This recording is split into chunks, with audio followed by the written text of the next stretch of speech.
And for one toddler, the force at Children's Hospital is helping him overcome obstacles. Even battle stormtroopers, too. King 5's Amity Addrisi is here with his story this morning. He's a cute little guy. Adorable. 20-month-old Ben Bronski. He was born with a rare condition, but that's not slowing him down, and he is ready to take on the dark side.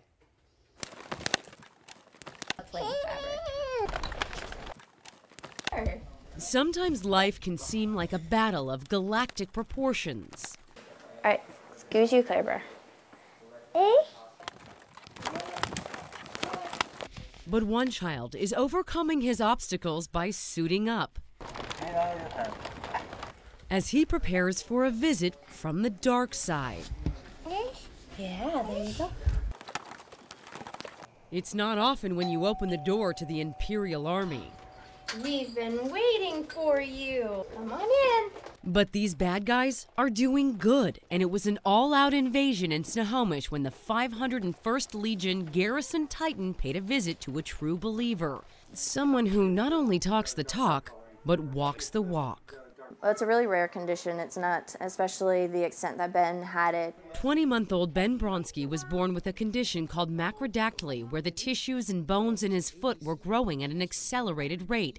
Faced with either multiple surgeries or amputation, the Bronski family had to make a choice. When I heard amputation, I said no. I was like, that's not happening. But once he started to explain it to us and say, you know what, he's going to lead a lot more of a normal life if he has, you know, a prosthetic versus, you know, toes missing and deformed and stuff. Ben's lower leg was amputated, but his journey had just begun.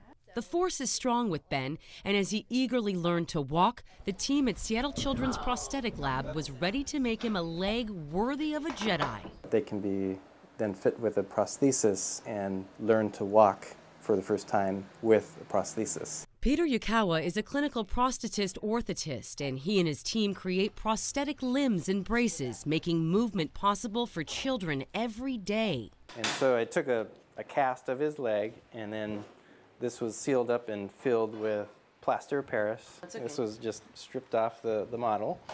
And so then I have a replica of the patient's limb. Once the prosthetic is designed, the patient can add their own touch. He told us we could customize it. I liked that idea because I didn't like the idea that there was going to be two different skin tones if we went with just the plain skin. So I wanted to do a gray because I figured that will go with any outfit we put on him.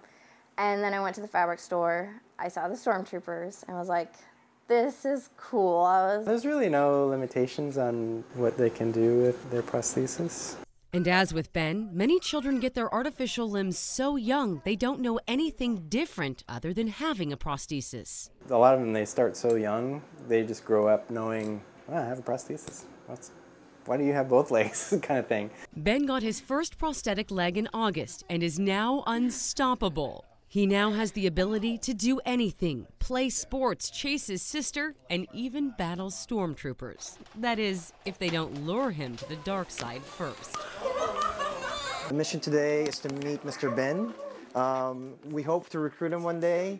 He's a tough little guy, and it was a great and inspiring moment to meet him and his family. Hi. The Garrison Titan Group is made up of volunteers. Aside from visiting Ben, they make personal appearances raising money for several charities. This year alone, they've raised $75,000 for Seattle Children's. And the hospital is also providing a limb differences clinic to help families connect with other children who have limb differences and make that inclusion really a part of their life. So which is really great. I love seeing that kid. It's amazing. And we have a link on our website, king5.com. Amity, thank you. Yes.